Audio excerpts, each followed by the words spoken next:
Shalom. First and foremost, I want to start off by giving all praises, honor, and glory to Yahweh, Ba'ashem, Yahweh Shai, Ba'ashem, HaKodash, the wonders unto the apostles and the elders of the great millstone taught us truth.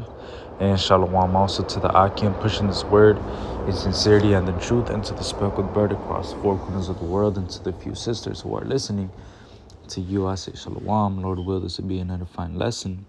And basically what I wanted to go into in light of recent events that just happened. This world is only gonna get colder and colder, man. The love of these people is only gonna get colder and colder, like the scriptures say. This is Matthew 24, and I'm gonna start off at verse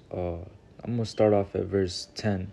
It says, and then shall many be offended, and shall betray one another, and shall hate one another, right? And we skip to verse 12.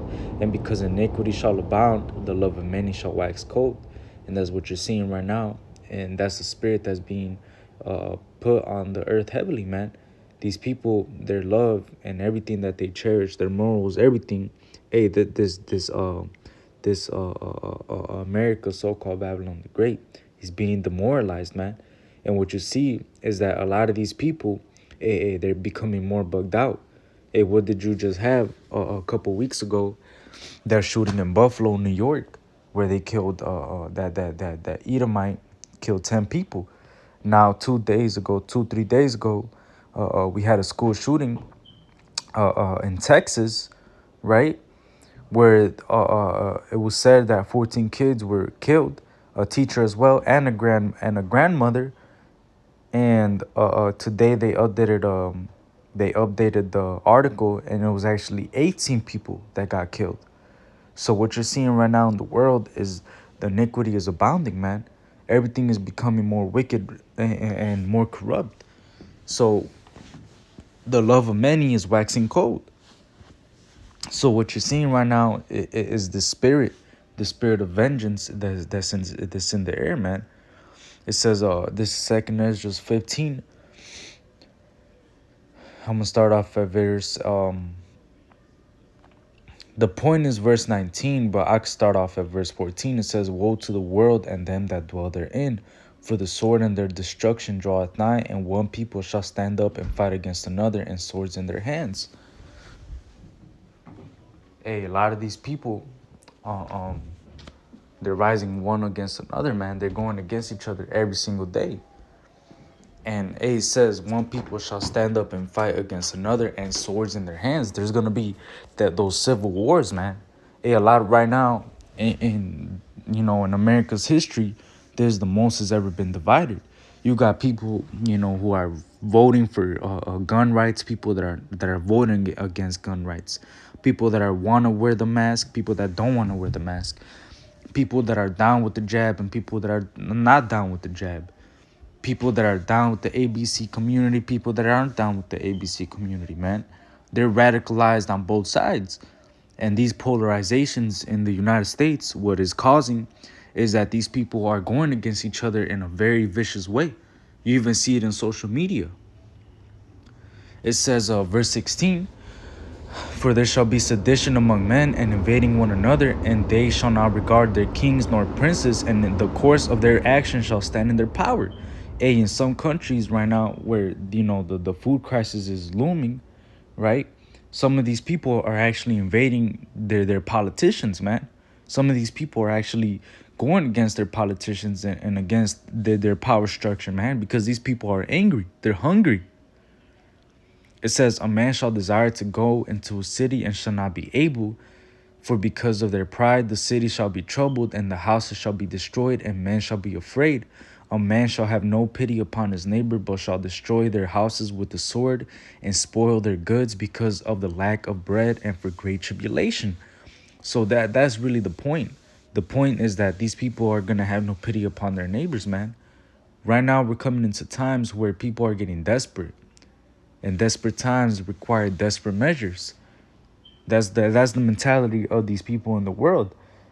Because iniquity is abounding, the love of many is waxing cold. A lot of these people, but you better not be surprised the day when, little John across the street, runs up in your crib and tries to steal from you, man. Just because he sees that you went to Sam's Club. They're gonna, these people are gonna start going crazy, man. They're gonna go crazy because of the lack of bread and for great tribulation. It's not gonna be a nice time to be alive, right? Even though it is exciting times because the Lord is coming back, it is also gonna be very scary times. It talks about how, let me see real quick.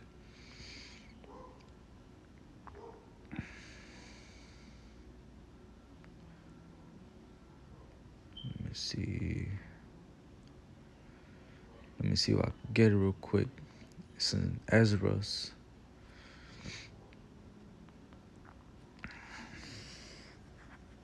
This is a good one too. I'll get this one. It says 2nd Ezra 6:22, and suddenly shall the sown places appear unsown, the full storehouses shall suddenly be found empty. So, hey, that's what's happening right now, man. What was once full and abundant with food, hey, is now empty. You see empty shelves, empty stores. You even see Bill Gates buying all this farmland. These farmers are being driven out of their own farms, out of their own lands.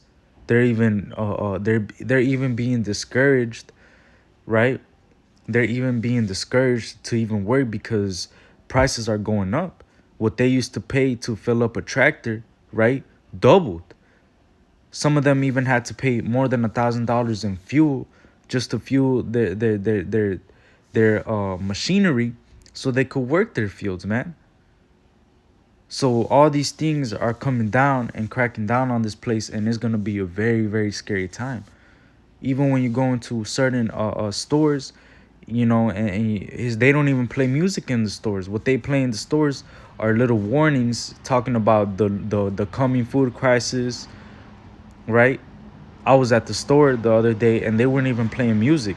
As soon as I walk in, the little telecom thing was saying, welcome to so and so.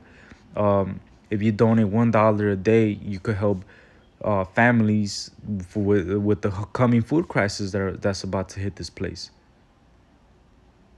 So hey, these times that we're living in is gonna be scary, man. It's not gonna be happy-go-lucky times, man. It's gonna be a very hard time. Says let me see.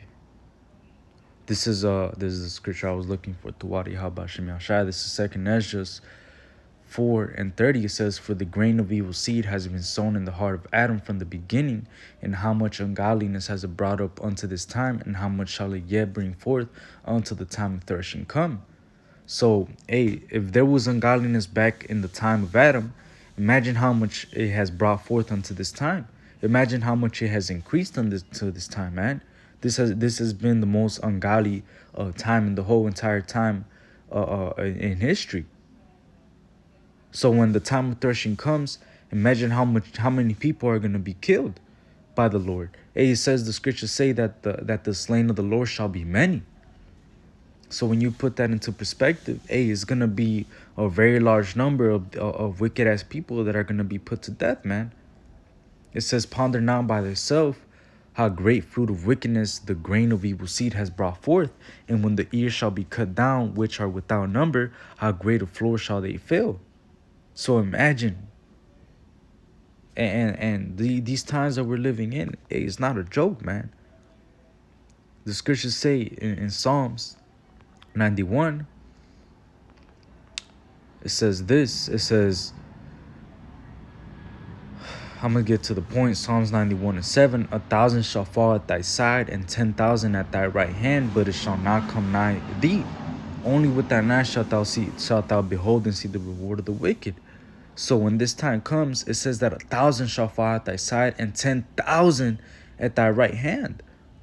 Just imagine what type of times we had to be living in for that many amount of people to be put to death, man. The scripture says that the blood is gonna come up to the horse's bridle. Hey, the scriptures also talk about that there's a time and purpose. There's a time and place for every purpose under the heaven, man. A time to love and a time to hate. It says Ecclesiastes 3:1, to everything there's a season and a time to every purpose under the heaven. Verse 8, a time to love and a time to hate, a time of war and a time of peace. So right now, the season that is in the air, the time that we're living right now is a time of love. No, Salakia, a time of hate. Salakia. A time of hate, man. A time of war. This is not a time of love and of peace, man. Right now is not the time to, come together and, throw a little fundraiser to come together and put all that money, charity, and everybody loves everybody and we all hold hands and the rainbow comes and the sky and everybody starts doing jumping ropes and the music start. No. Right now is the time of war, man. Right now is the time of hate. Right now, the Lord is coming to, absolutely put this place in division, man. The scriptures say, what if what if the fire be already kindled, man? Let me see. But what will I? This is Luke 12:49. I am come to send fire on the earth. So the Lord is coming to send fire on the earth. And it says, what will I if it be already kindled? So when the Lord comes back, man, to come and bring that fire upon the earth, the fire is already going to be set. Don't you realize that a lot of these things, these things going down in the earth, they're not a coincidence, man. These things are just adding more fire and more fire the more we go. Week by week, it seems like something new happens every week, right? So when Yahushua comes back, this place is already going to be going down in shambles, man. And it already is. You could tell by, how these people are acting towards one another, man. These people, the love of these people is waxing colder and colder every single day, week by week. So with that, Lord will, this is an edifying lesson. I want to give all praises, honor, and glory to Yahweh, Ba'ashem Yahushai, Ba'ashem HaKadosh, Wa, Ba'al Shalom.